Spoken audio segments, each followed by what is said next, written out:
Put some Nas on. Do not listen to Drake. Put some Drake on. Don't put some That Drake. bitch cheating on you. Put some Drake on. She Listen. gonna call you, be like, "Hello."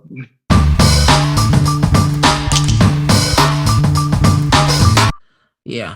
And 1 and 2 and 3 and 4. We back. We back. We back from hiatus. Yeah. All right. Welcome back to the Out of the Berg podcast. I'm back. Yes. I took about what 2-3 weeks. Well, about 2 weeks off. I know that the podcast took a week off. Chris had to go to where'd you go, Chris? Mississippi. Mississippi, yeah, and I had to deal with a lot of personal things, a lot of stress, but it's been figured out. I don't know if I'll talk about it today, but yeah, it was a lot. Yeah, but Shamal, how you been, man? And I haven't spoken to you since you've been to moved to Georgia. How's life in Georgia? Still hot. Hot as balls down here. Hot in the 90s. Mm-hmm. Like, I think since I've been here like, this is week 3. It's only been less than 9 degrees, like 3 days out of that whole time. So your boy's baking down here. Yeah, it ain't no joke. It ain't no joke. But it's cool. Yeah. Man, that's what the South. I mean, when I went to Richmond 2 months ago, it was scorching hot. Mm-hmm. Like scorching. I mean, that's not even like the South. That's like just about to get to the South. Like you in the, still like in the middle, but you about to go because North Carolina's like maybe like an hour out from Richmond, hour 30.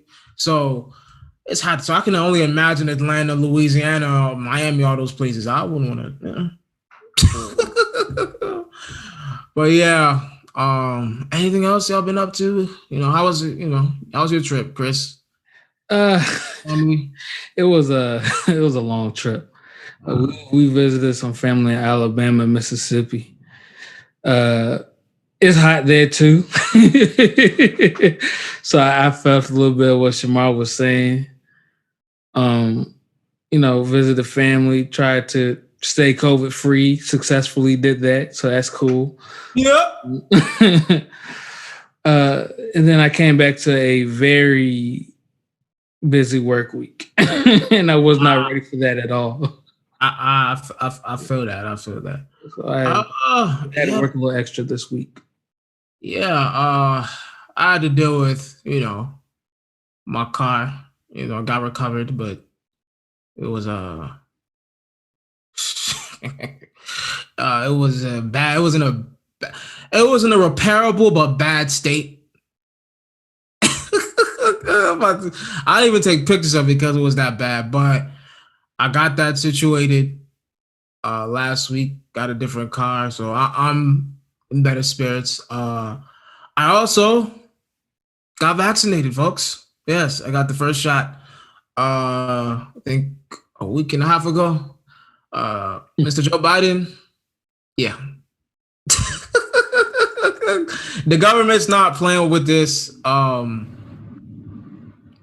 So I felt it's in my best interest, to get vaccinated.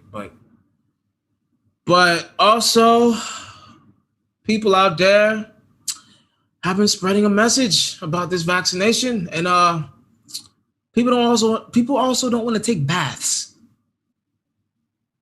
Yeah, Bozo of the week. Okay. Let's segue to the Bozo of the week because we have. Let me get this dude's name. Yeah, let me get this dude's name. Pastor from Global Vision Bible Church, Greg Loke. So a soundbite will play just about now. I am not apologizing for what I said on this platform last week. The Delta variant was nonsense then. It is nonsense now. You will not wear masks in this church. You will not wear masks in this church.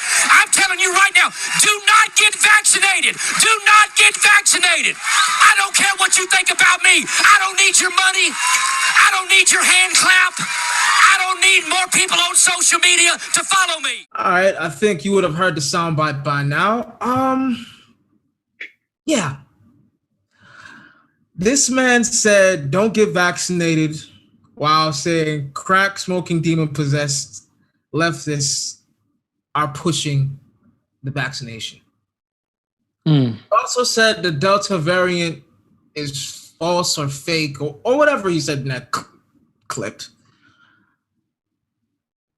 I don't care who you are or where you're from or what race you are. This is real, folks. You can't tell your members of your church not to put on masks and not get vaccinated, and then tell them the Delta variant is false. Now, if you don't want to get vaccinated, that's your prerogative. You know what I'm saying? Yeah. That's your prerogative. I don't even want to get into that debate. Everybody has their own reasons. But to say the Delta variant is false and to come to church without a mask, you're endangering people because of your political affiliations. And you're doing it in the name of God. Stop it here. Yeah, I mean, honestly, if anything could be more unchristlike, is to go out and tell your congregation that you're dealing with demon spawn who are telling you to go get vaccinated against some type of false virus that just doesn't exist. So they're tagging you for your DNA or whatever it is he's spreading. I watched the video, but I can't remember it all because it was just a lot. He's done a lot, but it's just like, it's people like that give like people like me, good church going folk a bad name. So on behalf of those who have common sense, I highly recommend you disregard that man's words. Yes, people. If you want to and can get vaccinated, if you don't, put a mask on, socially distance, follow the rules, so that this illness can go away quick. Pretty simple. Number 2, a lot of you people, you celebrities, man, y'all exposing yourselves. Y'all don't want to take baths, huh? Too many of them. And I'm not going to make it a black or white thing, but let me read what some of them are saying. Dak Shepard. Shepard is team no bathing every day. What? Should not get rid of. Well, he said should not be getting rid of natural oil on your skin with a bar of soap every day. And instead wash with only water. Okay. Ashton Kutcher. I wash my armpits and my crotch daily and nothing else ever. I got a bar lever 2000 that delivered.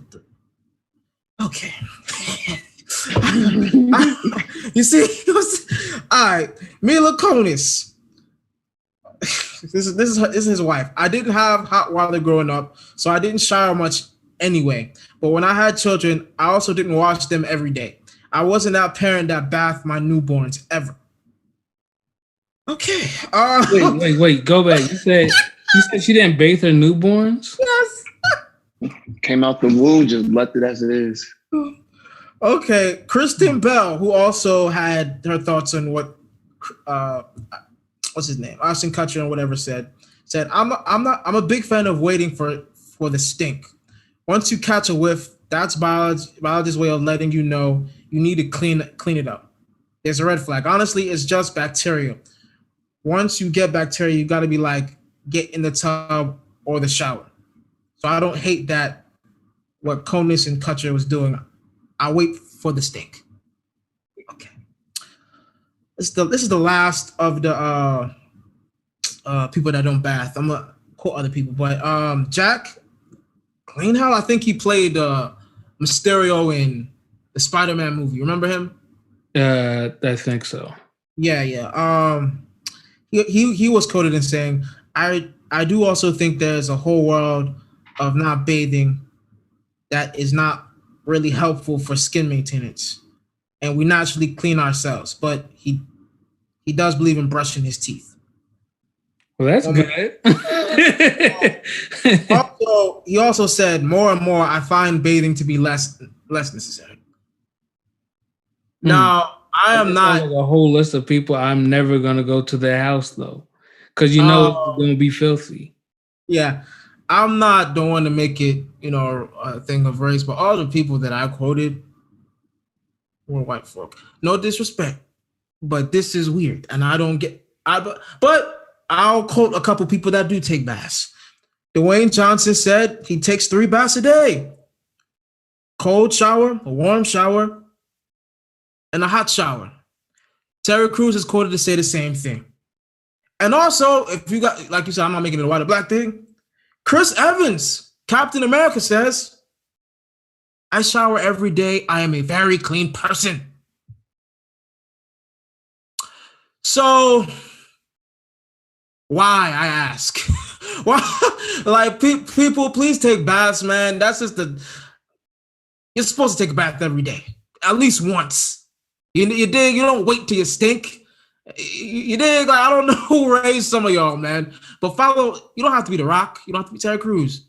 But like Captain America said, take a bath at least once a day. You know?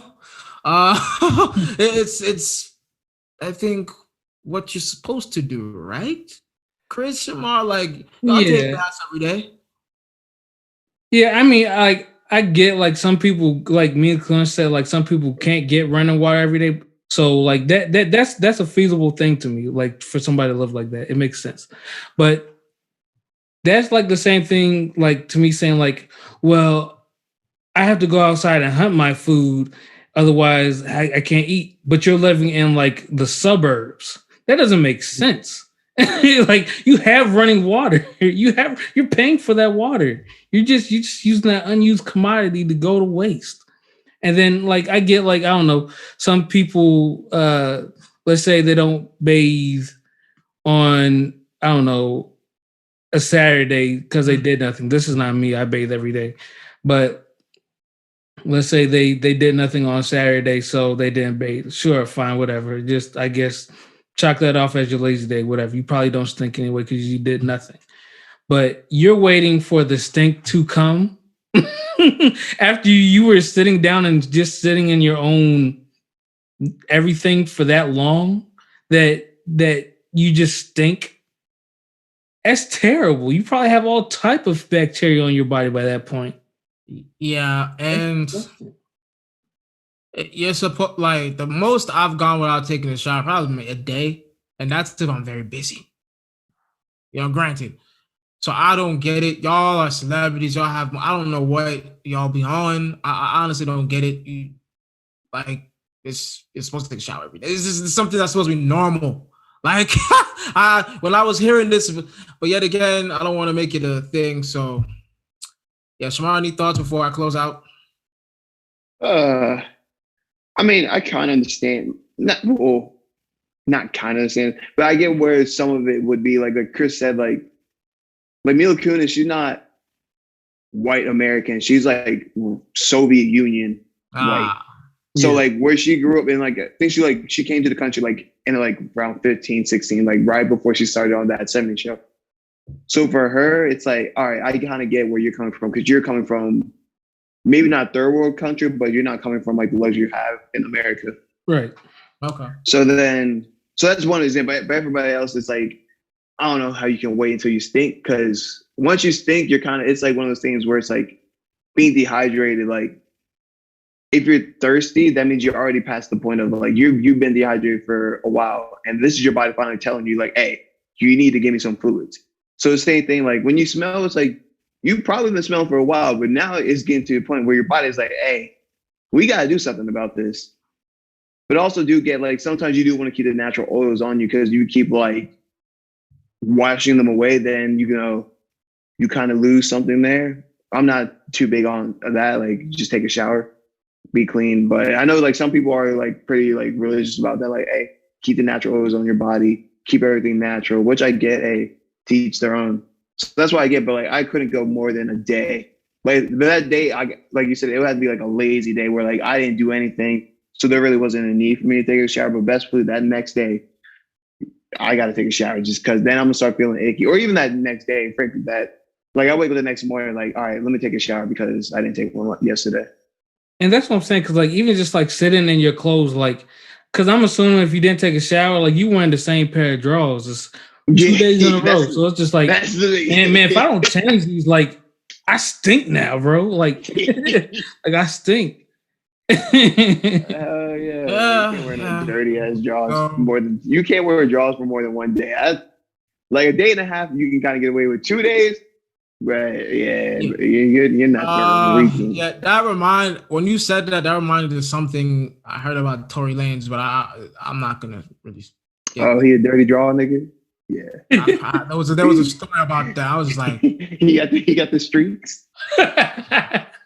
yeah. I was like, but that was when he was poor. About it made sense. I was like, yeah, even when I would. I mean, you're poor, you have to deal with those circumstances. But what he said was just. But to the pastor, you get the clown sound effect, so you're gonna get them right about here. And to the people that don't want to take a bath, I have a special soundbite for y'all. Ooh. White people, wash your bodies. White people, wash your bodies. White people, wash your bodies. But let's go to the weekly news. Weekly news. Man, we went 2 weeks, man. Dipset versus the Locks. Who peeped? Who didn't peep? And if you peeped, what did you think? I watched it and, well, rather I listened to it because I was so busy at work this week. But just from the sound of like all the energy being brought, it felt like the Locks won to me. Now, if this was a regular, if I was just to go like just like to if they did this just like regular, like they just playing the stuff and like they were sitting down like the other people did. Yeah. Like like everybody else basically.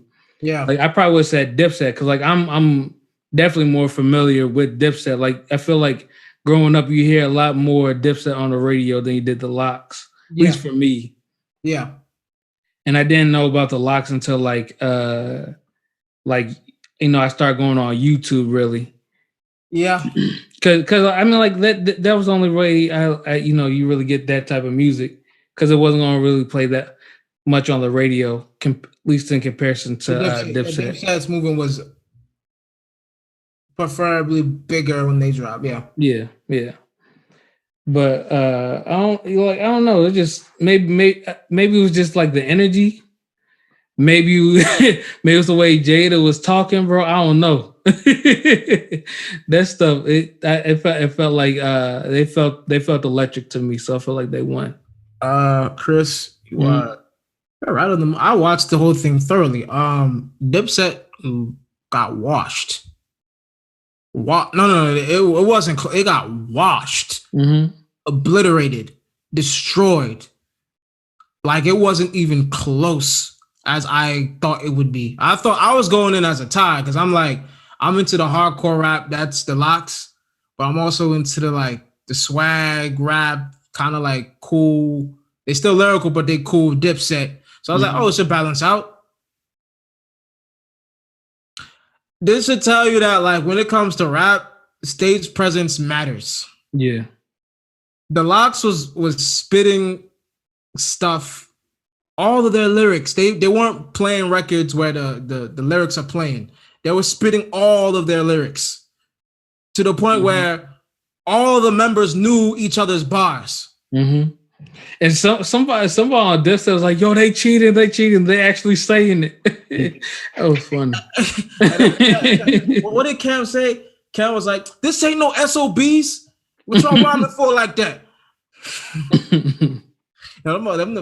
If you want to see some New York shit, that was typical New York.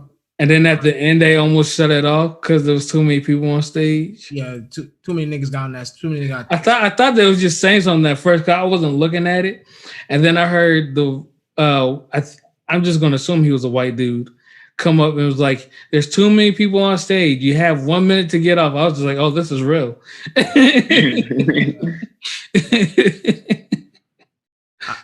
There were so many moments in that battle that was like from the Locks, especially. Like I remember they played.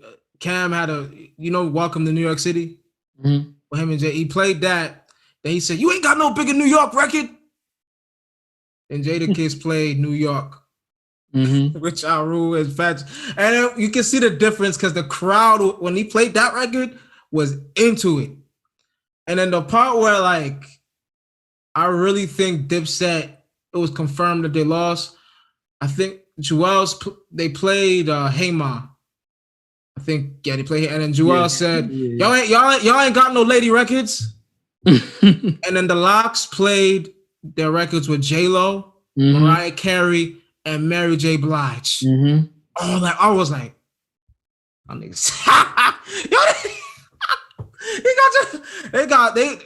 Bro, everybody I know has been saying the Locks destroyed it. It wasn't supposed to be like that too. Like Dipset really dropped the ball. Horrible song selection, horrible performance. It was bad, but I enjoyed it. It was Jadakiss MVP, you know. So that was what I thought on that. But Shamar, I don't think did you peep or you would just come on now, you know the answer to that question. Ain't no point even asking me. Just if I asked you, just forget what we said about the battle.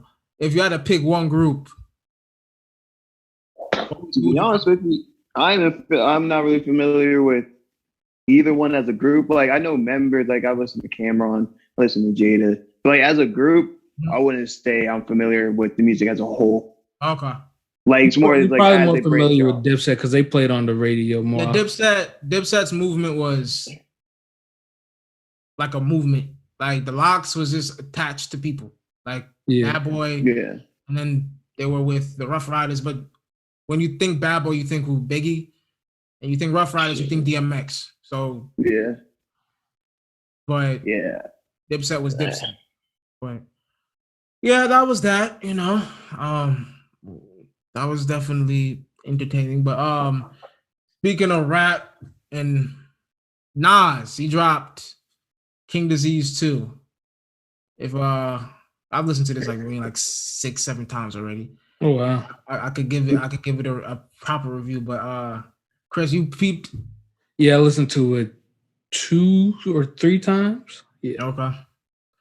I want to ask your thoughts before I get into mine. It was cool. I liked it a lot actually, but I don't think I liked it as much as the first one. Ooh.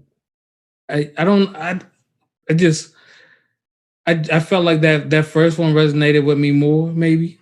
Yeah, but I listened to him back to back just to make sure. I didn't want. Yeah, because I was just like, do I? But then I was like, yeah, I do like the first one better.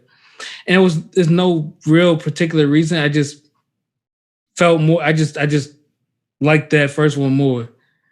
I feel you. But I will say that I don't feel like there was no weak record on here for me to say it was weak or anything. It's just maybe I don't know. Maybe just I don't know. I'm gonna say just preference, but I have nothing to say to base that off of either. What were the standout tracks for you? See, now that's where you got me because I don't remember none of the names. No names? You go ahead. I'm a look them up. I should go for my review. Yeah, go ahead. I think this may be the best Nas album since Stillmatic. Really? This is. You think it's better or just as good? I'm not gonna say it's just as good as Stillmatic because Stillmatic came out in 2001, 20 years ago. Mm-hmm.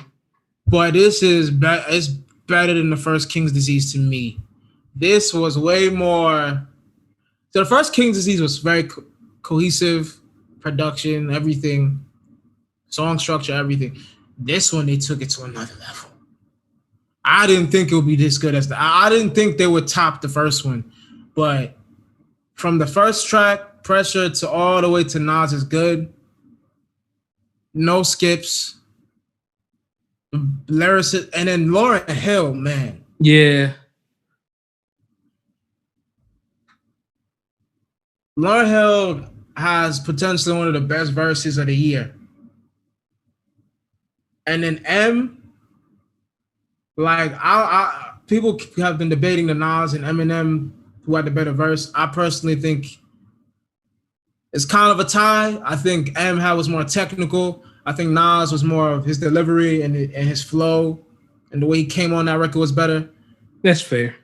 Eminem was more like on that technical, you know how he gets down. So I have to stop myself from hating him sometimes because he's done nothing wrong or anything. But it's just like because for so long people had just like they be like he's the best rapper alive. He's the best rapper alive only because MTV said it. But that's not a talk for here or there. And not to take away from like his greatness as a rapper. I just never saw him as the greatest rapper alive. Yeah. Because he ain't. Like, because he's what? Because he ain't. Well, that's very subjective. I've heard people say different opinions on him. So I think he's one of the greats. Oh yeah. Don't get me wrong. Again, like he is a great rapper. It's just like he's not the best. Yeah, people only say he's the great. Like I'll just be real. People only say he's the greatest because he's over technical. Yeah. No rapper can out technical Wayne. I mean, fuck, I was saying Eminem. Nobody can out technical rap Eminem. So not even Nas. I think Nas could get close sometimes, but he don't really, But as far as the album, I think is really good. Like he said so many bars on here. Like I was like, damn, this is deep. Damn, this is real. Like a lot of real bars, a lot of growth, a lot of like my favorite song. Well, I like Death Row East. He told that story about Pac and that whole situation. I like Store Run and I like Moments. That's like right in the middle. Those two records are like, and then No Phony Love with Charlie Wilson. That was my favorite. He said, "You looking for security? I'm looking for someone secure." That line. That line right there. Yeah, so I mean, I love this album. I think it's to me, this and the J. Cole album are vying for album of the year. Till Kendrick comes. Knock on wood. Oh wait, is that confirmed? Not yet, but you know me. I'm putting it out there. But this and then the Off Season by J. Cole are my favorite rap albums. So I'll just leave it there. But this is definitely. I don't know for me. You don't know? I might still have J. Cole over him. Over this? Yeah, maybe I gotta listen to it a couple more times, but I think I still got J. Cole over. Yeah, I have. It's close. I don't know. I have to go listen to the J. Cole album again. Granted, because I haven't listened to it in probably like a month, but this is right up there, quality wise. So, shout out to Nas, man. Timeless. Hit boy. Hit boy special, but. No, I will say this about this year though. A lot of good music's come out. Yeah. Oh, Fat Joe. I was listening to it on my way to my doctor's appointment. Fat Joe got a mixtape called "What Would Big Do 2021." Yeah, I saw that. I didn't listen. No, it's good. It's my little docket here. It's good. Fat Joe's just rhyming over the beats. Woo! It's good. But speaking of music, and I know y'all talked about this, Donda listening party. So yeah. The time y'all did, the time I didn't come on, y'all talked about the first listening session. And there's been a second one since. And the release date has been changing. It was supposed to be the 8th, moved to the 15th, and now it's been moved to the 22nd. What are your thoughts, on the listening party, the second one? And when do you think this will be released? I ask Shamar if you want to go. From what I've heard, I mean, I didn't really pay mind to it once again. It's not the biggest Kanye fan. Fair. Okay. But yeah, I mean, I think it was coming, but maybe this is me just overthinking about it. I think he's waiting for somebody else to drop his album, put a little competition out there. Just thinking about that as you guys were talking about the Nas album, I'm like, maybe he's waiting for Lego to drop his album so he can see where it stands with the people. You know, but hopefully it's good because I think people have been waiting for Kanye to make his not comeback, but like people want to see the old Kanye. Yeah. Everything before Yeezus. I think people want to see that Kanye come back and shine. Yeah. Okay, Chris. Yeah, I mean, honestly, with Kanye, for all we know, it could come out like a year from now. Because he'll just keep doing these listening parties to like the best album of all time somehow. But I don't know. Honestly, well, if I put a date on it, he'll put a date on it and he'll change it like that same day probably. So I'm not gonna put any date on it. Let's just say this year. If we're lucky. Yeah. Maybe. I think from the first listening party to the second, there was a live session for the first one. I heard some of the records and I wasn't really taken aback by any of the songs I heard. The only thing that got me was the Jay-Z. Jay-Z's gonna be on it, and I heard Jay-Z's verse. Oh, this is good, but I saw the features too. He's putting every era of music on this album, like from the Locks to Yachty to Griselda to Uzi. There's gonna be a lot of features on it. I saw. So, what do I think when it will be released? I think he's waiting for Aubrey Graham, the certified fluffy boy, Legoat, to come out. And yeah, just to compete, but I do think Ye is very much a perfectionist. He's not one to just give you work and put it out there. I remember, what album was it? Life of Pablo. He put it out and he was still fixing stuff on it. Yeah. So he's that type of creator. I always say, like, for Ye, man, I don't know what I'm looking forward to because he for the past 10 years, I'll say 10. Because when was the last time? When did the what's that album? What's the album? Shit. What's the album he did? My Beautiful Dark Twisted Fantasy. That was his last great solo album. And that was like in 2010 or 2009, 2010? 2010. 2010. So that's been 10 years.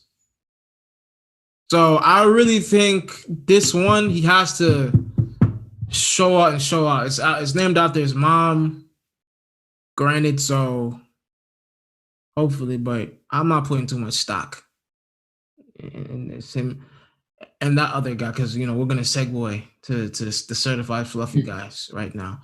The Certified Lover Boy by Aubrey Graham Drake. He says it's finished. So the guy down there, that's the Drake lover, fan, head of the fan club. When do you think this album will be released? Well, you kind of said it already, but when do you think it'll be released and your expectations again? Low key. Now I'm thinking he might be playing the mind games with Kanye and like, all right, they're kind of playing chicken. Like, who's gonna release first?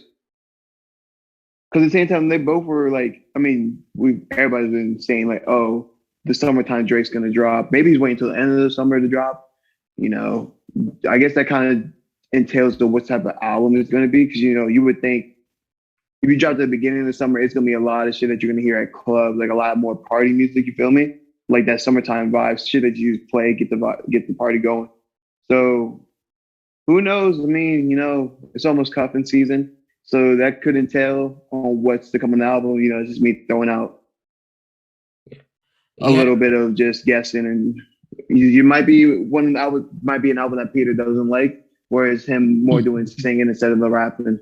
Yeah, I feel the same way. I feel like it's gonna probably be more like but like different from yours. I think he's gonna wait till it's a little colder, because he's gonna wait for that, that cuddle buddy time. Because originally it was supposed to come out in like, what was it, February? January. January. So it was already cold and in January. So maybe he might wait till it's cold again to drop it. Yeah. Yeah, I think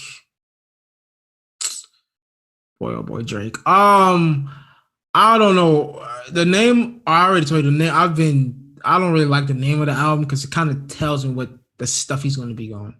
And I'll give you this: Amari Bailey's mother. He's dating her or something. Mm-hmm. Although I'm not a fan of that type of move. He's slick. I'll give Drake that. He's slick. What you mean? What move? What you mean? He's with Amari Bailey's mom. Like, I forgot. He's I don't gonna want be to say. dating somebody's mother, probably. Yeah, but I'm not saying it's bad. I'm just saying I'm not. I'm giving him his props. But I'm just like, damn, this dude. No, I think he means the move, and then like, I mean, I guess he kind of like more was like trying to be like the mentor. You know, that one guy is always talking to the kid. You know, trying to steer him the right way. But Loki had his intentions. Like, you know, I'm gonna just get the kid on the right path just so I can hang out with the mom. Which, hey, more power to him. Oh, is that how it started? He started talking to the son, then he got to the mother. Yes. Yeah, because him and LeBron are cool, and what's the kid, whatever the kid's name is, and Bronny, yeah, they put on they both go to Sierra, Kansas, and they put on the same squad. So like, you know, he's showing up to the game. It's like, hold on, my guy, you ain't got no kid here. What you here for? Like, you ain't no parent. Bronny's really good. Nah, you ain't come to see Bronny. You came to see you trying to see your future stepson or whatever you trying to do. She is bad. Yeah, I'm like, I yo. don't know what else to say, but it's not his fault. His mother beautiful. It's true. Listen, I don't blame Drake. You know what I'm saying? You know, it's that was kind of a chess move. Mm-hmm. Dick, you know. Hey, you see the GOAT, he always playing chess, never checking. 3D chess at that. Even though and you see, this is the thing with him, right? He's gonna play. He does the chess moves, you know, and you're like, oh dang. And then on his album, he's gonna make songs that are for like, you're like, okay, wow, you know, I didn't know you could be this emotional and this vulnerable, like it just be two different worlds for me. So I hope I'm praying that, like, even though it's called Certified Lover Boy, he's not on that. I want him to grow. I'm tired of hearing like about you simping. I think you expecting the wrong thing. My man had a heart in his head, bro. But listen. I don't know what you're expecting, dog. After listening to Nas, J. Cole, Pusha T. Well, not Pusha T, because he talk about drugs all the time. So that's not really growth. Drake, I am tired of hearing about failed relationships and you simping. I want to hear something else, man. No, but you hold it now. You only talking. It's really because you can tell it's the growth. Because I mean, yeah, the first album's all right. He's talking on some real simpy shit. But then like you look at Scorpion, like I can't really think of any of the songs are like simp songs. Like most of them talk about is more about his family life. Yeah. Especially like the slower ones are more like My Feelings. My guy, that shit was a bop though. That's it. Even though I wasn't like a fan of too many of the lyrics, that beat, exactly. That shit, but that's not a song that you would think like, all right, like that's a sad song. Like it has a good beat. Yeah, what he's saying is probably like, it's a little soft, but it's still like it's one of those songs where like, hey, I mean, it's a little soft, but it's still hard. It's still hard. It's not like Take Care where like those songs were like, damn, bro. She had to be bad. Take Care, and then what's the album after that? Nothing Was the Same. There was one song on Nothing Was the Same. It was called Come Through. This is the first song ever in my life that I like half of the song. We got things to do. Oh, you know we got things. That part's actually good. The second half of that. And Chris might be onto something though, because looking at, I think Take Care released in like November. So, you know, you got your sad shit. It's cold outside. You by yourself. You're looking for someone to cuddle with. Scorpion got some more party songs that came out beginning of the summertime. Hey. Yeah, I feel like it just feels on brand for him. It does. Yeah, I think I gotta lean towards what Chris is saying. It's gonna be that same shit. I'm gonna find he's gonna have some rapping records that I'm gonna put on my phone, and then the other stuff where he's talking about that stuff, I'm just gonna skip. Nah, and you're gonna put those. Nah, you're gonna put that on your phones, but you're gonna put it on a playlist that you don't tell people about. That's the Peter Quiet Time playlist. Ew. You know what's so funny? You know what's funny, and this is probably what we're getting off a little, but my brother, right? And then I'm gonna put this out there. He was telling me, "Hey, yo, Marvin's Room is a real record, yo. He's saying some real stuff on that." I'm looking at him like, But hey, it is a real record. so segue. You know what? You and Dylan can agree on that. That is. Dylan, one time I'm gonna be nice to you. Good shit. Dylan, we need to take you somewhere, man. We need to get you in a room and you know what? I'm not, because me and him have a cry. Have a cry. Put Marvin's Room on. Have a cry. It's all right. Real niggas cry. Okay, so listen, man. If you're going through it, put some Nas on. Do not listen to Drake. Put some Drake on. Don't put some that Drake. Bitch cheating on you. Put some Drake on. She gonna call you, be like, "Hello." Listen, man. If unless you like estrogen milkshakes, go ahead. Wow. The disrespect. Estrogen milkshakes. Yes. No. But yeah, let me stop before they cancel me. Let me stop before they cancel me. Like the next dude we about to talk about, Dababy. How do you feel like this man has been treated so far? I heard y'all talk about it a little bit. I heard the sound bites. Chris, that was great, by the way. Thank you. Let me give my opinion on the sound bites because y'all gave yours. I don't know what he was on that made him say like I get the your thing smells like water. Like I've heard people say that before. Shoot, even the STD thing, even though I felt like he shouldn't have said HIV AIDS, you're gonna die in 2 weeks. That's stupid. I didn't agree with that. The sucking in the parking lot, I was like, what? Where did that come from? Where did that come from? That was so random. Just like, where did it come from? Like before you performed, did you see that? Like, but yeah, since then they ain't playing with this dude. They cutting him from. I seen Lollapalooza cut him. Yeah, like various festivals have cut him. People are taking him off songs. But what do you think about just the treatment since this has been going on? Because I heard y'all talk. Y'all think it's fair, or do you think it's just a lot? It's to be expected. Because you got to think about it like this. Nobody wants to be associated with, especially in this era, nobody wants to be associated with the homophobic, like, super, like, wild boy or girl. So, like, it's kind of like a domino effect. Like, everybody was cool with it. Like, oh, everybody else is keeping them on. All right, then, I guess we can let it slide. But as soon as one person, like, as soon as, like, a lot of Palooza does, like, takes them off the bill, it's like, well, if we keep them on, it looks like we're standing with them. And, like, yeah, he said some fucked up shit. And I really don't think he truly meant it. It's just him being him. I guess he kind of didn't mean it. I guess if he's being him. But, like, not in the way to where, like, people are, like, the outrage is getting. But at the same time, you got to stand by what you said. Like, you said some fucked up shit. And now you are seeing the consequences of saying some fucked up shit. And he lost a shit ton, like millions of money. Just off that quick little, like, however long the rant was, whatever he was talking, however long that is, he lost millions off of it. So, just let it be a lesson to everybody else. Don't say no wild shit.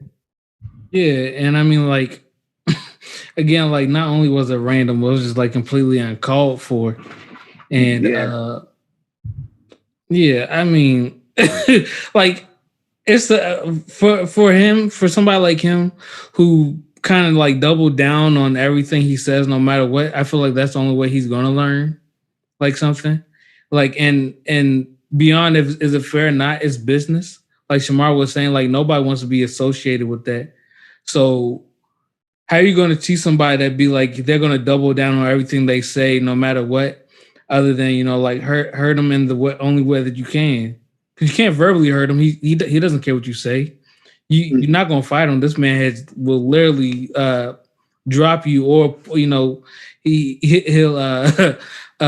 drop you. You know what I'm saying? Like he got that gun on him. He's one on him. But yeah, so I heard him in his pockets, man, because that's the only way. That's the only way you're actually gonna like get through to him. Be like, you know what, this was not cool. I can't do this no more. So what he should do now is lay low for a while. Get some good PR going. I'm sure he's gonna do something with the LGBTQIA plus community. Plus, they can't. Plus. So I'm sure I'm sure he'll have some. If he has a good PR team, he'll have something going on with that. Hopefully, it'll be sincere. Hopefully, he'll have a real apology going on and get his career going back. I slightly agree and disagree with you guys. I think what he said was messed up, stupid, unnecessary, uncalled for, and the rest. But I do think he's being used as a poster child in this cancellation era.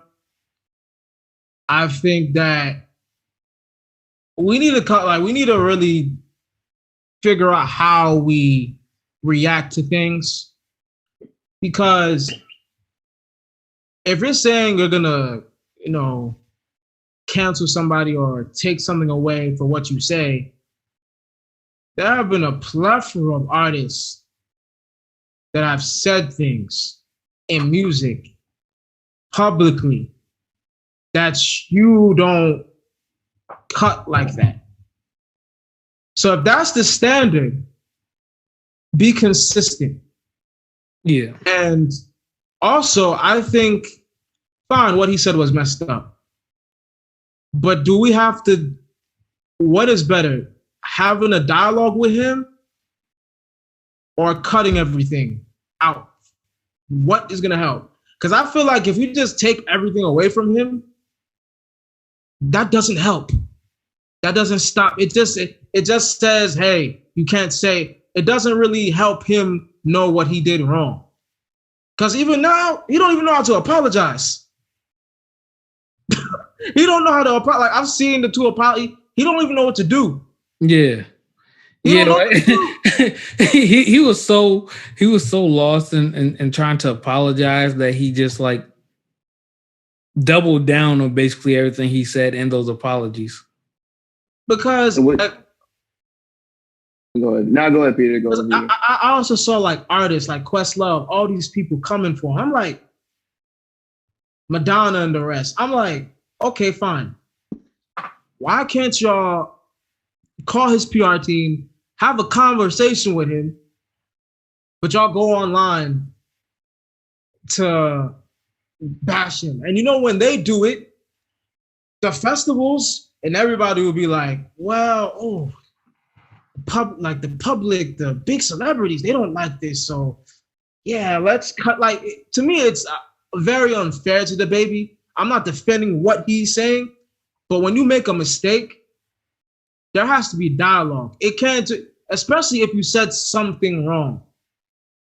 There are other things where it's like, all right, B, we got to cut you. But if you said something wrong, there should be dialogue. There should be a conversation.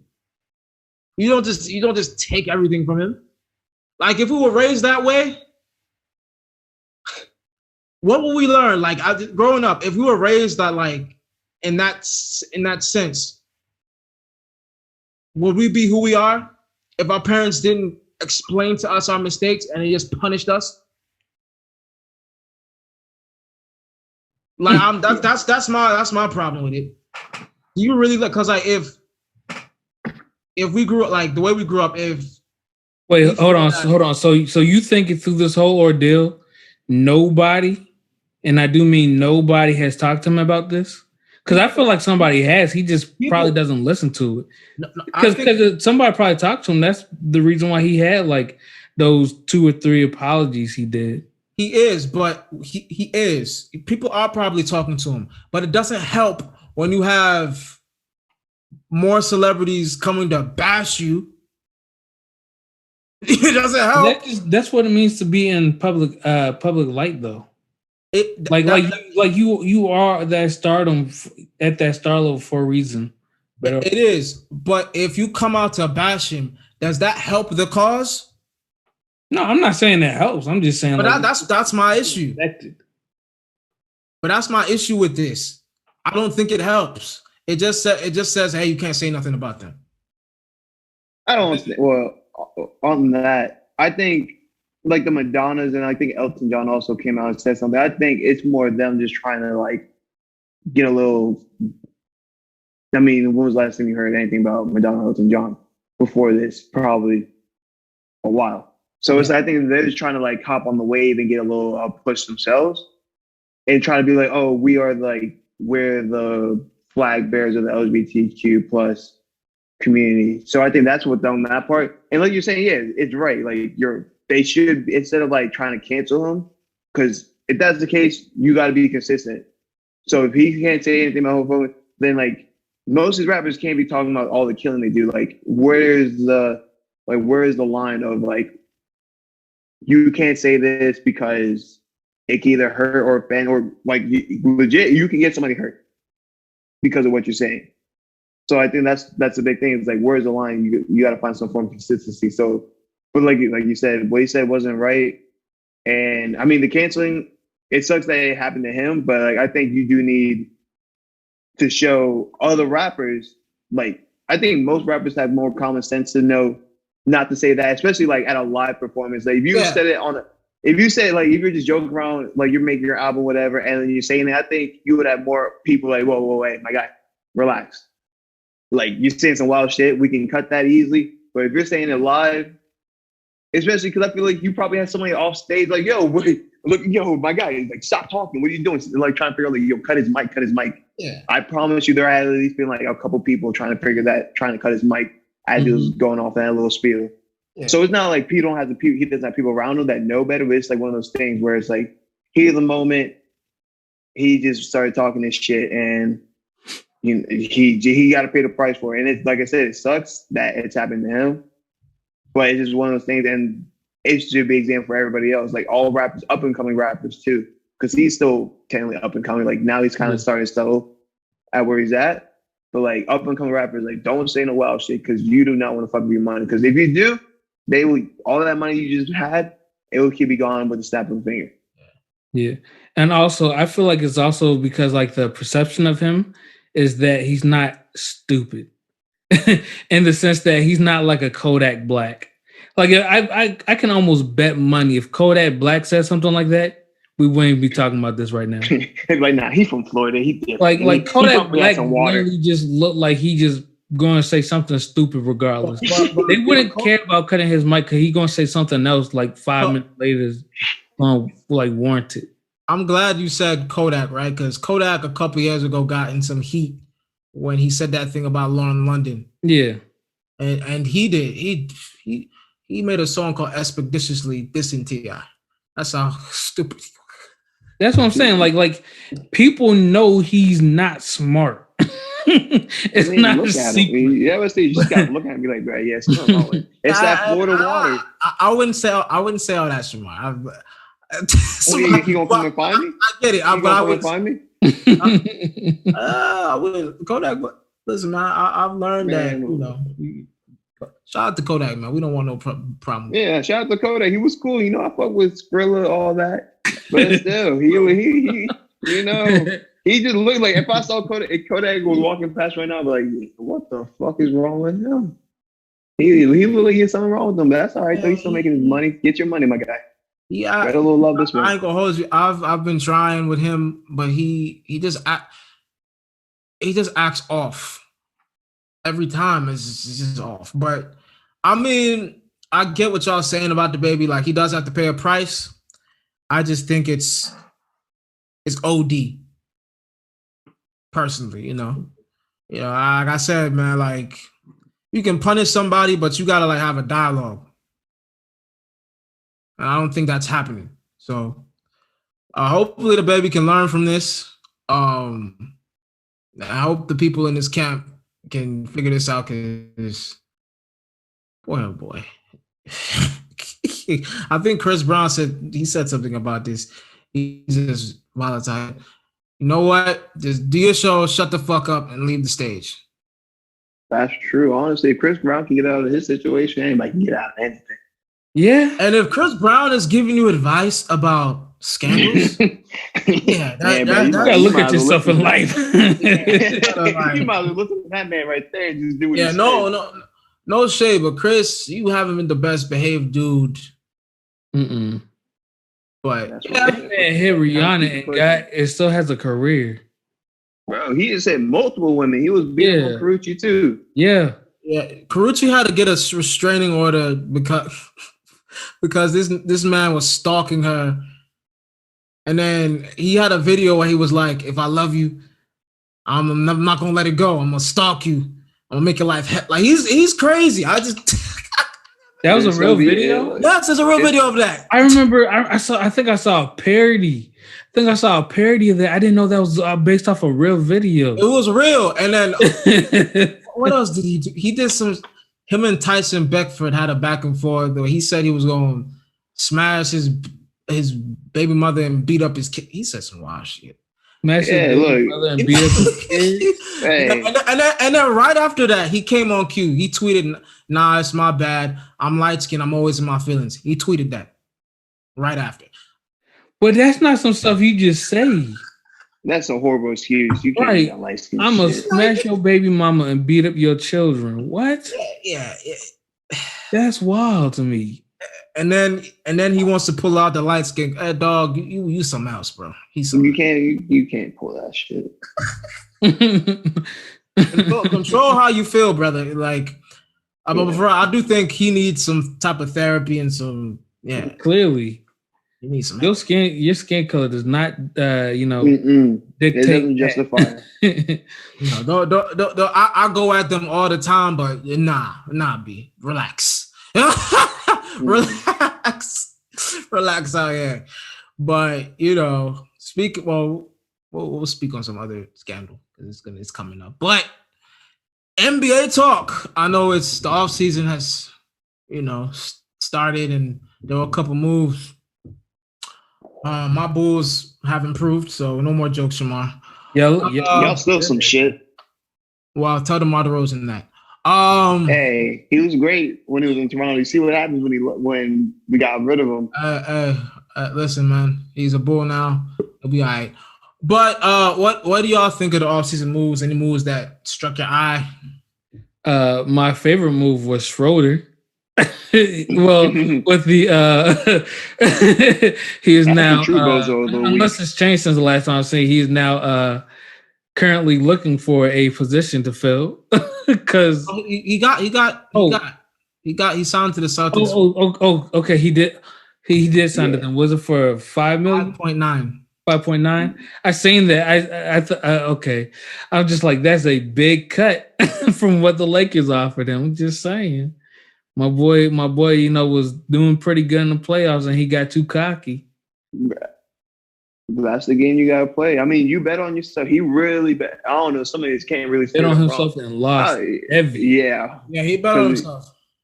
Yeah, if I was in this game, I'm like, bro, look, you might as well take that bag as it is because you ain't really you ain't a top point guard in the league demanding this type of shit.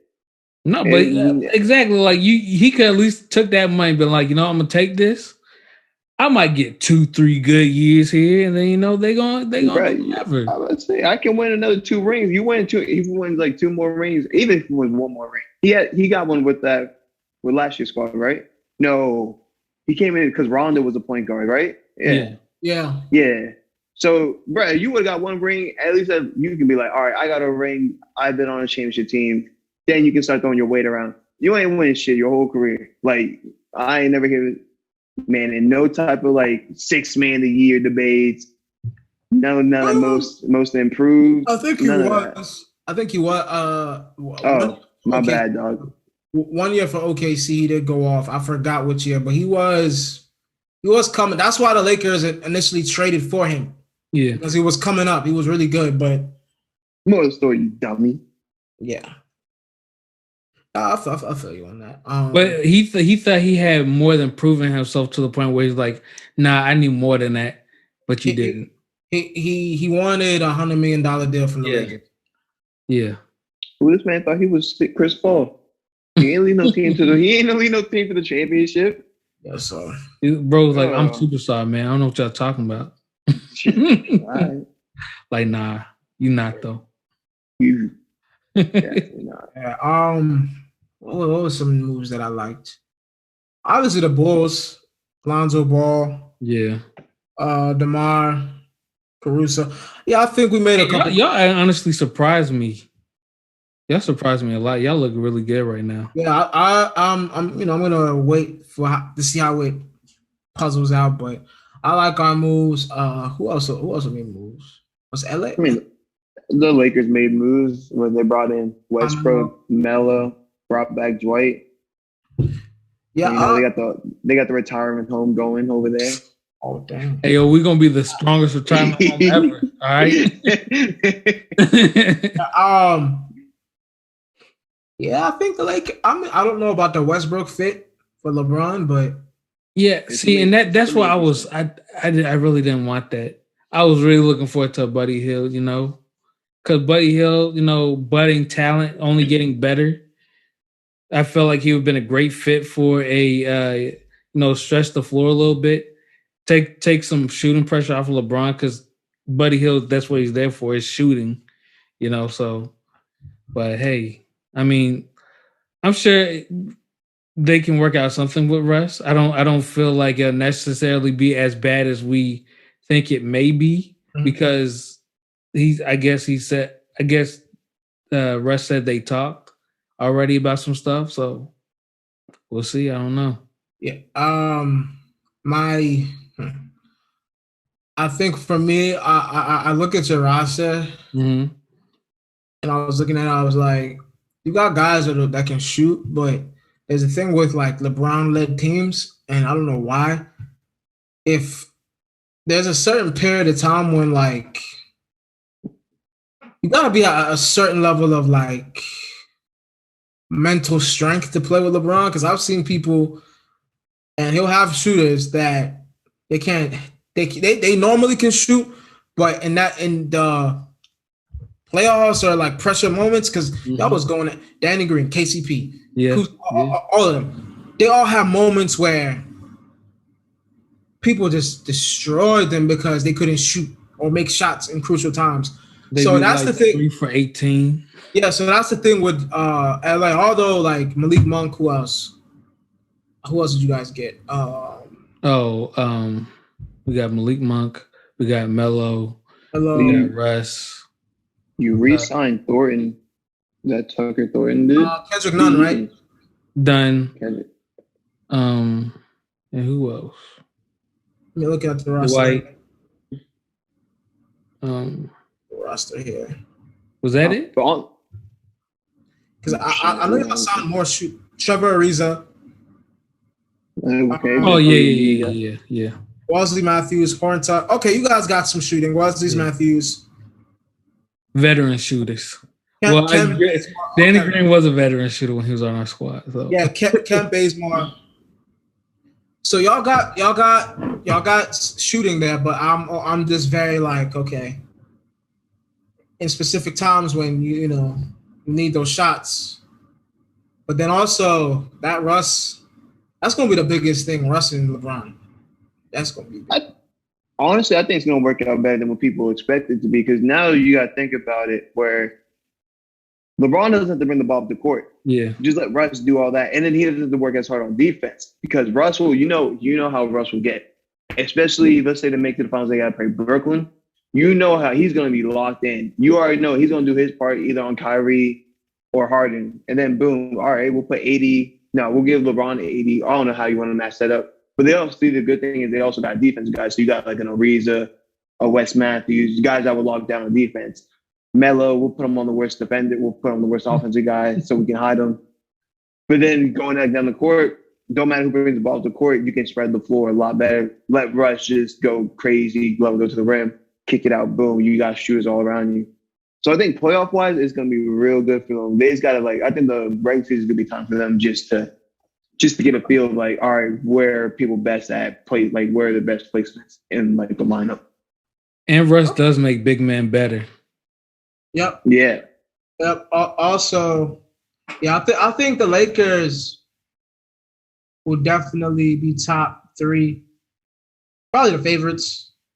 But with that being said, I don't want to jinx it because I still feel like Brooklyn is too scary to No. Not. I wasn't talking favorites in the NBA. I'm talking favorites just in the West. Oh, okay.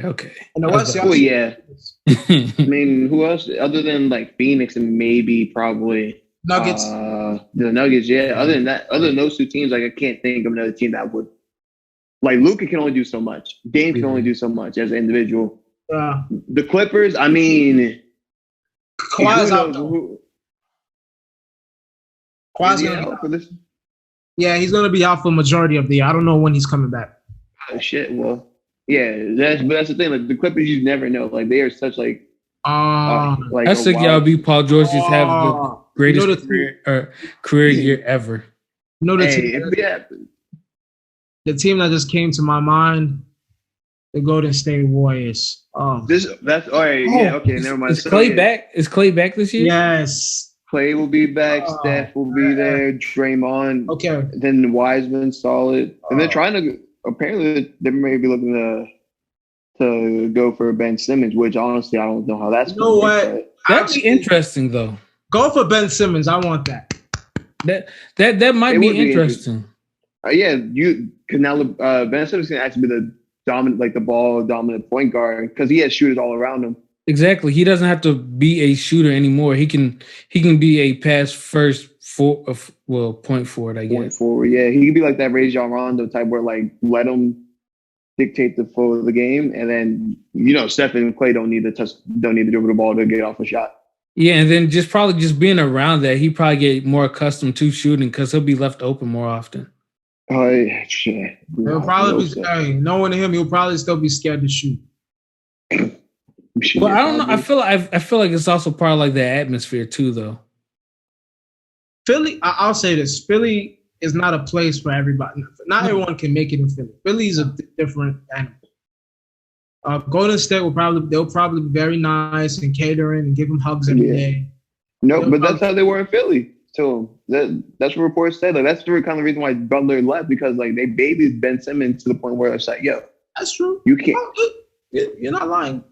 But I think on the Philly thing, I think Philly just has an organization. I mean, they just don't know how to manage good talent. They got Joel Embiid is probably the best draft pick they had in forever. Probably since Iverson. Honestly, that's how bad it's been with them drafting players and keeping them. They've messed up talent. Jahlil Okafor, Markelle Fultz. Jahlil Okafor, bro. He could have been. Everybody in that draft class said Jahlil Okafor was better than Cat. People were saying that. That was a theme. Mm-hmm. And I don't know what happened. Philly just... Right, because Philly doesn't know how to manage talent. No. Especially during that time where they would have rather tank and not let their players, the rookies, actually get time and develop. They had injuries. Markelle had the shoulder injury. And his first 2 years, they were don't play. Don't play. They messed that boy up. They messed that boy jump shot up. That guy hasn't been the same. He's gotten better in Orlando. His confidence is there, but still you can see that he's still trying to fix his fundamentals and his shot because shit. Even Ben Simmons, you look at high school kids of Ben Simmons, even though the 3-point line is closer in high school, he was shooting and he was making shots at a good rate too. So it wasn't he just couldn't shoot his whole career. It's no, something's going on in Philly where it's they just don't know how to manage young talent. Yeah. And they can't get over that hump. They will never be good enough to win a ring. Yeah. But I want to ask you this. Shamar, how do you feel about Kyle Lowry signing to Miami and DeMar coming to Chicago? How do you feel about that? Child's gonna get a statue when he retires. I mean, they already said. I think they already said they're gonna retire his number, and when he retires from the league, they will retire the number 7, which I mean is honestly deserved. Like I think it kind of sucks that DeMar got traded. Like we had to trade DeMar for us to win a ring, but hey, it is what it is, my guy. Okay. Like I think DeMar is also one of the top. He's a top 5 Raptor. Okay. Yeah, he's top he's a top 5 Raptor. undeniably. Yeah, undeniable. He's number 4, 3, 4, 3, 3, 4. Would you put Vince over him? Who the top 5 be? Vince, Bosch. No, Kyle 1. We'll go Bosch 2, and then at 3, 4, 5 would be between McGrady, Vince, and DeMar. Just because like they had good careers there, but at the same time, like McGrady. Yeah, maybe McGrady's 5, but I mean you can. But think about it, who name another good Raptor? Like you can't really. Yeah, that's true. Yeah, sorry, McGrady. You know, I wasn't even gonna count him. I wasn't gonna count him. I didn't even think. I was like, Kawhi should just be top 2. Just for what Kawhi he number did. 2, Kawhi number 2, Kawhi number 2. You're right. My bad. That's my bad, Raps. My bad, Kawhi. But the Kawhi did lead us like Kawhi. You could have stayed. We could have won another ring. But you want to go to LA and get slapped around by LeBron. And now your knee hurt. But they want you to play on it. Up north, we're like, man, take your time, bro. We don't need you to the playoffs, to be honest with you. We'll get you to the playoffs, then you can do what you gotta do. Yeah. I think Miami got a good deal. Kept Victor Oladipo. Jimmy Butler got a supermax. I like that. I think Miami's gonna be one of those sneaky. They're always a sneaky team. Like 2 years ago, nothing, bro. I think they coming for throats. Bro, the East is gonna be. You know what I'm saying? Sneaky. Because like, remember 2 years ago, they made their moves. They got Jimmy, and everybody was like, "Nah, the Heat, it's Boston." Everybody was saying, "Who was this?" And they were saying Boston, and who was this? I mean, that specific year, Boston and Milwaukee, right? It was Boston, Milwaukee. Oh, you talking about the bubble year? The bubble year. Yeah. No one was talking about the Heat, and they just. You crept through. They crept through, and even it was the Raptors too. People were saying Raptors. Man, look, I mean, as much as all of my Raptors, we all knew we wasn't going to go far that year. So we was happy to be there. They snuck up, but this year they got humbled a little. I think these moves they're making, Brooklyn, Milwaukee, they might slither under y'all. Don't sleep on them. And the East is like you said, they're coming for throats, Chris. I agree. East is a 3-team. It's gonna be a 3-team race out there. Oh, 4, because I mean I don't think the Hawks really lost anybody, and they don't. Can't forget about the King of New York. My bad, my guy, King of New York, Trae Young. Yeah, but I don't think. I mean, they're still a really young squad, so I don't think if they make it back to the conference finals, that's a good year for them. But it's like a 3.5 team. Yeah. Race. Philly ain't gonna do shit. Raptors will be happy to make the playoffs. Philly's biggest problem is their best player just does not stay healthy, bro. Yeah. If my boy could stay healthy through the entire playoffs, I don't know what would happen. I don't know. I can't say they win. He could. I ain't gonna hold you. He could have. He was supposed to win MVP. He was balling. Yeah, he was healthy. Yeah, this past season it was him, LeBron, and Jokic. Yeah, and Harden. Harden. Yeah. So I mean, yeah. But still, they won it. It's Philly. They suck. I'll say this before I ask the next question. I don't mean to sound like a hater, but I'm kind of rooting for the Warriors and the Hawks to kind of fail. I'm not a fan of those two organizations. Well, I'm not the organizations. I'm not a fan of certain players. But you hate the King of New York and the shit. Come on, dog. Just say I don't like light skinned people. That's say I don't like.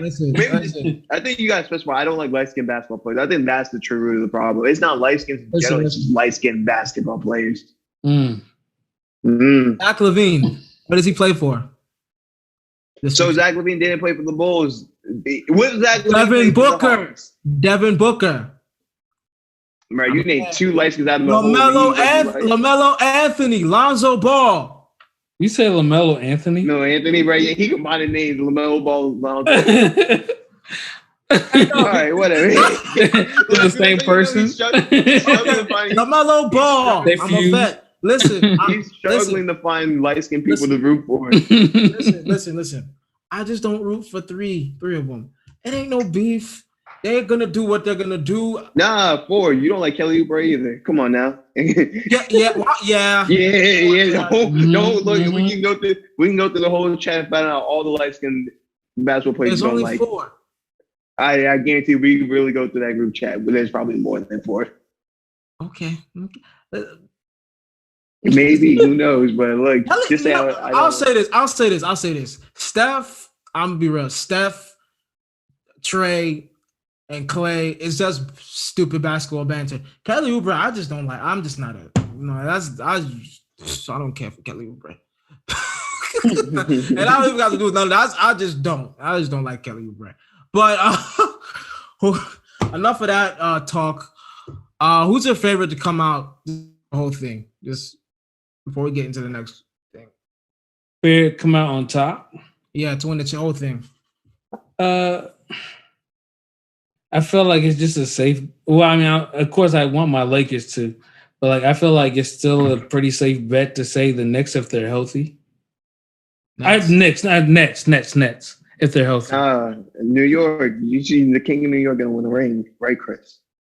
50 Jay-Z Nas. Looking at them right now. Brooklyn. Yeah. Brooklyn, we go hard.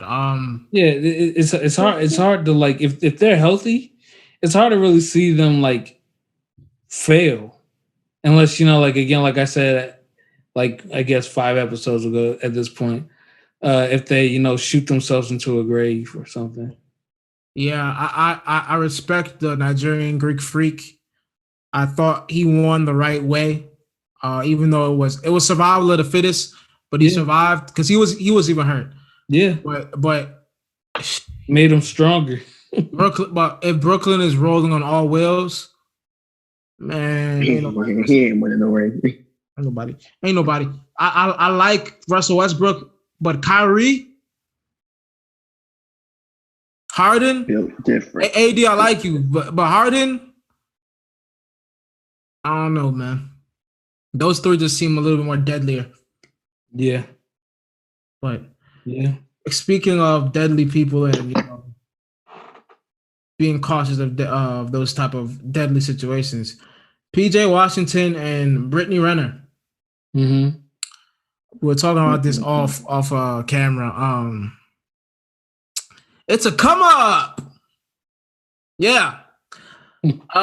So little PJ Washington he's probably taller than me, probably more buffer than me. I'm about to say, you saying little, like that's right. That's the young, like you only little because he's younger than you. He's younger than me, but I ain't gonna whip my ass. I don't care. Well, he might don't trip. Look, he light skinned too, so I'm gonna tell him all the light skinned shit. I'll give it to him. He probably would if we saw each other. He probably would. I'll give it to him. But man is like 6'10". He's doggy shit. Yeah, he probably would. He got about a foot on you. Yeah, but there's a saying. I'm not gonna say nothing. But Brittany Renner had a lot to say and a lot to do. She finessed him. Reports are saying that she got pregnant, had a baby, they got married, and she's looking for a divorce and wants $200K. Now let me say this: we need to talk to our brothers. We need to communicate. We need to tell our brothers, man, be very cautious of the woman that you entertain. I know, but I've seen Brittany Renner. Lord, I understand. I'm a man. But you gotta play chess, not checkers. You gotta be smart. Because what this woman did to you, 18 years, like Kanye said. You're gonna be paying $200,000 allegedly. You need real people around you to tell you, hey, brother. But yet again, what she said, y'all niggas stupid. Y'all NBA players stupid. So, any thoughts? Yeah. I mean, there's nothing else to say except for I felt like he was doing the right thing. Like, you know, like he married her. She's gonna have his child and everything. Then, you know, like it's just like, let me get that $200K a month and we good. I don't have to see you no more. And that's just wild to me. Cause it's a quick turnaround. I don't even think they were married that long. Like so it clearly feels pretty performative. I know it's still rumors just being speculated around it, but she's definitely getting something. That can be for sure. She's definitely getting probably 100,000 plus every month. Easily. You know, so even if she doesn't get the 200K, like she's gonna be a millionaire doing nothing, basically. I mean, not doing nothing. Like she's still gonna have to raise her child and everything, but like she's cooling forever. She got to find the next ball player to trap up. Yeah, I mean, she probably will. Like being real, it's not gonna be hard for her either. So there's gonna be some level. I'm not even gonna say simp, but there's gonna be one guy that's just gonna get caught up. So, any thoughts, Shamar? You guys kind of hit it. Somebody on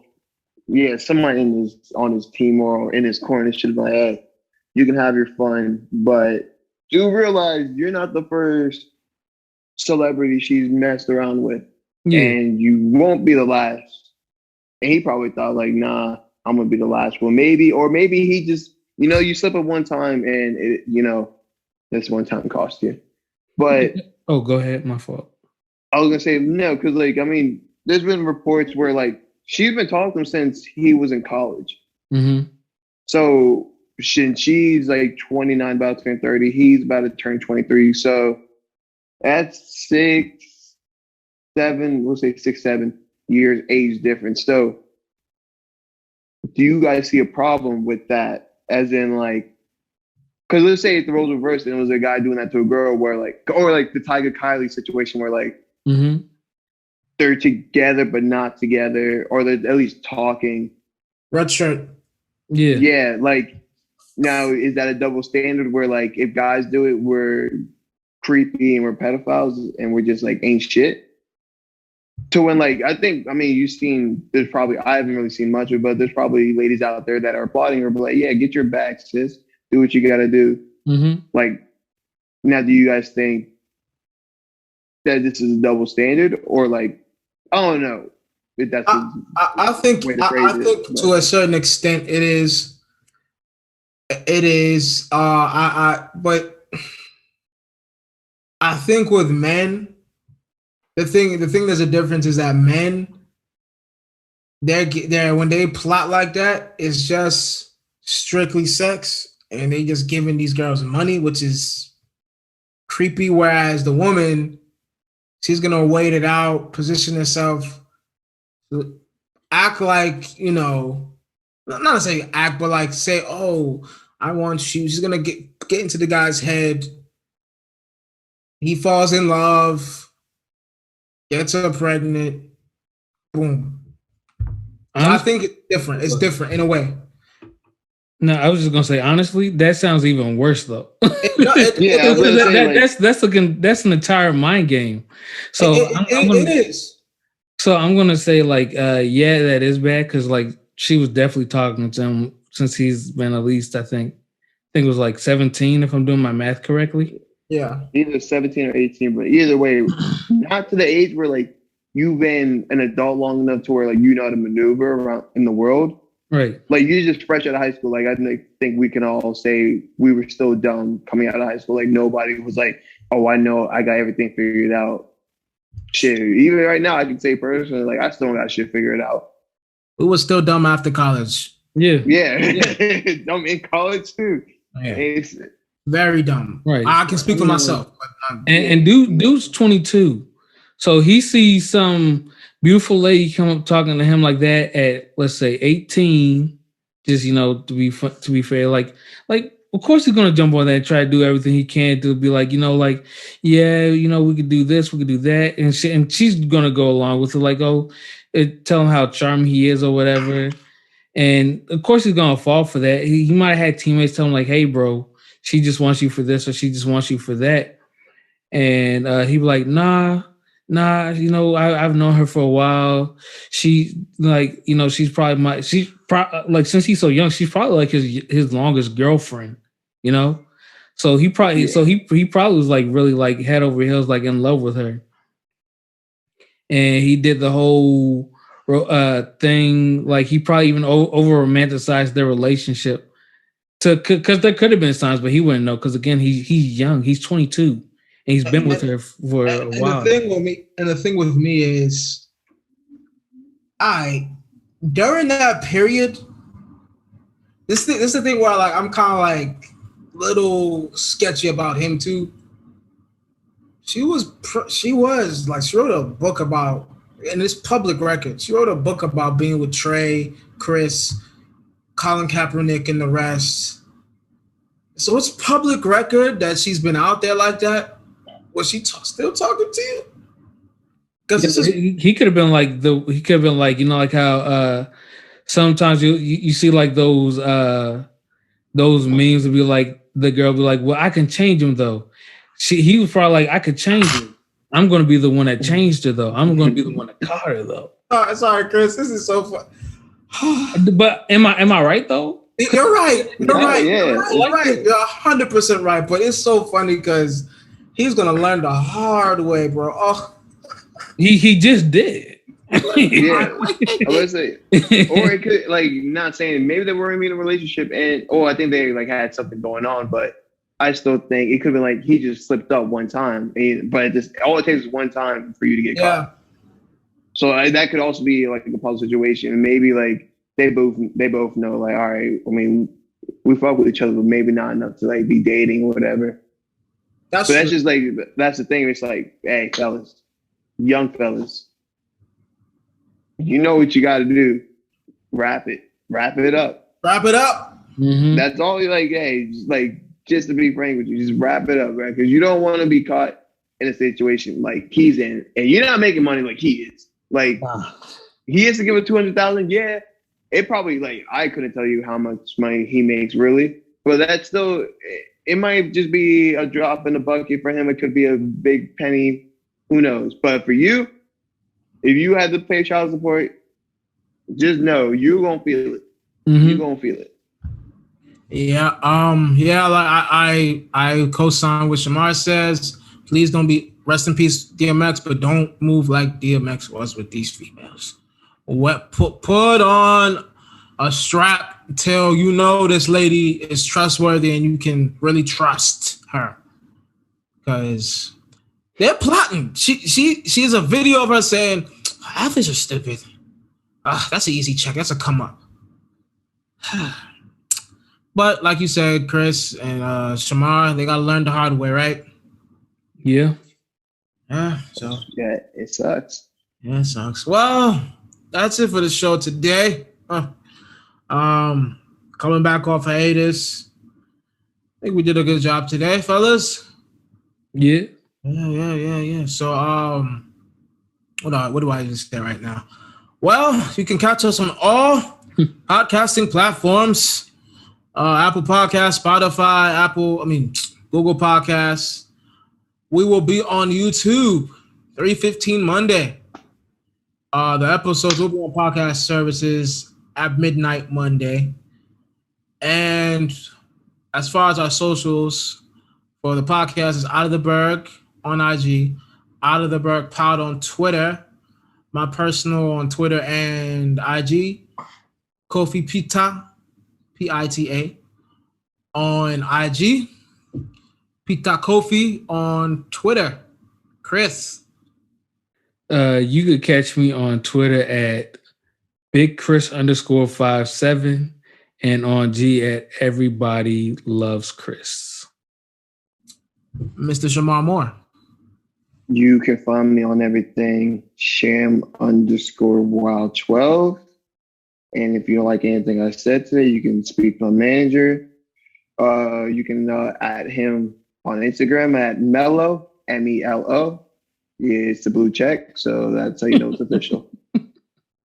Well, Nice. I don't know what you got over there with Mellow or the Mellow Ball, whatever. But Don't worry about it. Light skins only.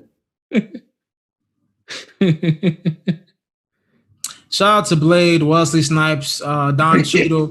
Shout out to them, man. Shout out to them. I got love for my brothers. not Don Cheadle. Not after Space Jam 2, bro. Yeah, you know what? You lose a point. Yeah, for that. But you still down. You still down. Michael Black. Don Cheadle, but not that Space Jam 2. Yeah, but like I always say, stay black, stay woke. We love you. Peace. Bye. Thank you for tuning in to another episode of the Out of the Break podcast. We're available on all podcasting platforms, and we ask that you like, comment, share, and subscribe, as well as hit that notification bell. That way you'll be notified whenever we release a new video. And as always, we like you, we love you, but we gotta go. Bye.